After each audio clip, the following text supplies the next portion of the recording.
This year, the president has pardoned or shortened the sentences of more than 1,600 people.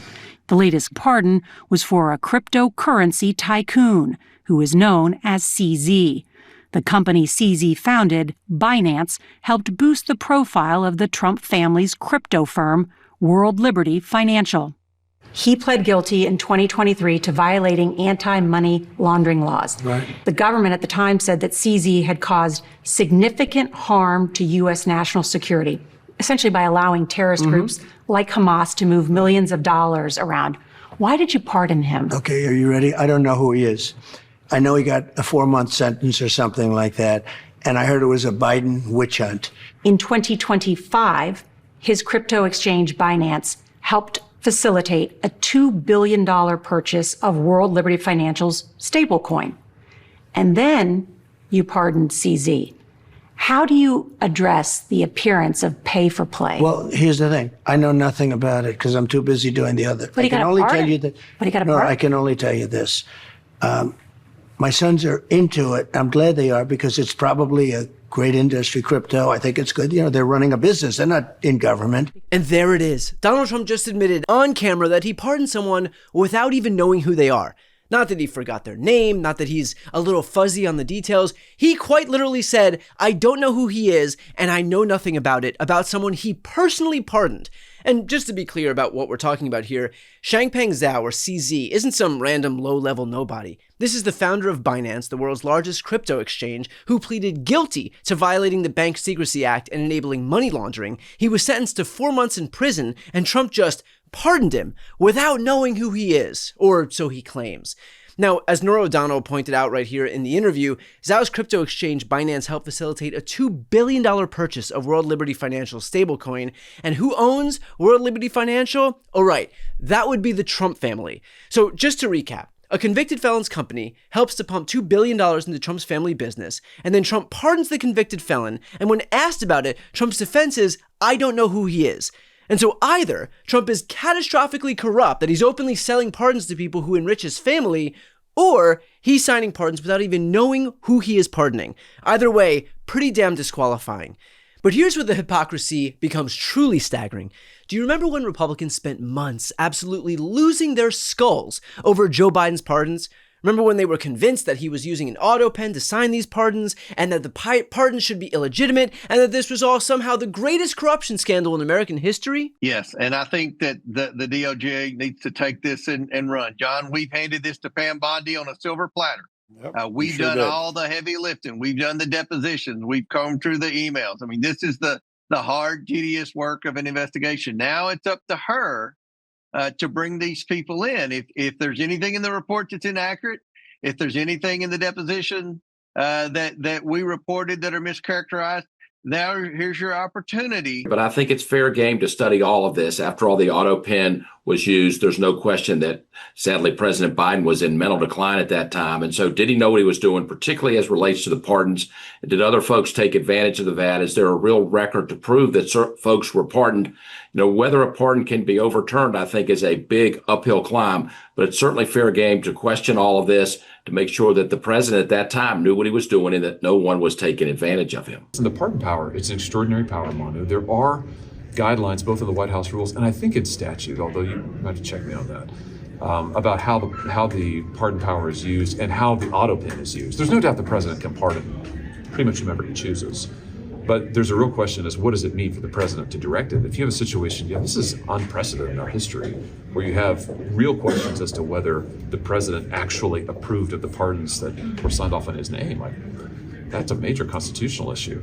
And this may get sorted out in court. And you'll be reporting on this all day, but the Oversight Chairman James Comer released a blockbuster report now on the Biden auto pen presidency. And this report includes 47 hours worth of transcripts and testimony revealing that every executive action signed by the auto pen without written authorization from President Biden should be voided. This is an unprecedented situation in American politics and government. The actions of President Biden simply were not all his own actions, and there are major implications to that, including all the pardons that he signed. Every executive action signed by the auto pen without written authorization should be voided, including all of the pardons that he signed. That was Mike Johnson. I mean, these people were apoplectic. And yet now we've got Donald Trump on national TV saying, I don't know who he is, about someone who he himself pardoned. Not that he used an auto pen, not that he delegated the review. He straight up said he doesn't know who the person is by his own admission. So if anybody needs me, I'll just be here waiting for Mike Johnson and the pardoned sanctity defenders in the GOP to speak up. Yep, just right here waiting. Any day now. So let me get this straight here. When Joe Biden potentially uses an auto pen to execute pardons that have been thoroughly reviewed by the Office of the Pardon Attorney, that is a constitutional crisis. But when Donald Trump pardons a convicted money launderer who just pumped $2 billion into his own family's business, and Trump doesn't even know who he is, that's just, what, Tuesday? According to a report from the Department of Justice, the pardon process is supposed to involve a rigorous review by the Office of the Pardon Attorney, which examines the case, the applicant's post-conviction conduct, and makes recommendations to the president. It is supposed to be a deliberate, thoughtful process, and yet here we have Trump essentially admitting that he skipped all of that. He just signed the pardon for a guy he doesn't know, who also just so happened to enrich his family to the tune of $2 billion. And this isn't even the most controversial pardon that Trump has issued. This is the same guy who pardoned Steve Bannon after Bannon defrauded Trump's own supporters, pardoned his own personal associates like Roger Stone and Paul Manafort, pardoned Charles Kushner, who's now his ambassador to France, pardoned George Santos, who was found guilty of fraud and identity theft, pardoned 1,600 insurrectionists.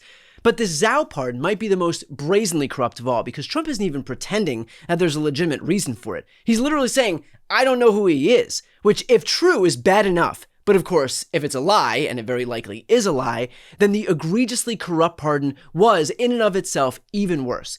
And here's what really gets me. Republicans used to at least try to maintain the pretense that they cared about corruption. But now they don't even bother. Trump can literally admit on camera that he's pardoning people that he doesn't know, people whose companies just dumped billions into his family business, and Republicans will either stay silent or find some way to defend it.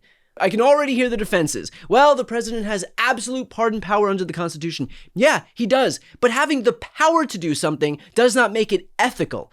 Or they'll say Biden pardoned his own son. Yes, and Democrats were willing to criticize Biden for it. There were God knows how many Democrats who said that it looked really bad. But you know what Biden didn't do? He didn't pretend to not know who Hunter Biden was. This Zhao pardon perfectly encapsulates Trump's corruption. You've got a convicted money launderer whose company facilitates a $2 billion transaction that benefits the Trump family, and Trump pardons him while claiming to know nothing about it. That's not a pardon, that is a transaction. That is a quid pro quo, which is par for the course for this president and his political party. So the next time a Republican tries to lecture you about corruption or the rule of law, remember this moment. Remember Donald Trump saying, I don't know who he is, about someone who he pardoned. Remember the $2 billion that was funneled to his own family. Remember the complete silence from Republicans in the face of all of that. Because when they accused Biden of using an auto pen, it was never about principle, it was always about power. Before you go, if you enjoyed this content and you want to see more and support independent media, please subscribe to this channel. The subscribe button will be right here on the screen. But second, the reality is that we are now in a political environment where this administration can lean on any of the social media platforms to suppress certain voices if they don't like critical coverage. That means my longevity here is in the hands of a few tech billionaires who are already making it clear that they are willing to cater to this administration. To that end, signing up for my newsletter is a way for me to reach you directly if that ever becomes necessary. I'll put the link right here on the screen as well, so please sign up. It's free, but there's also an option to do a paid subscription if you'd like to support me and my team. I really appreciate it. Thanks so much for watching.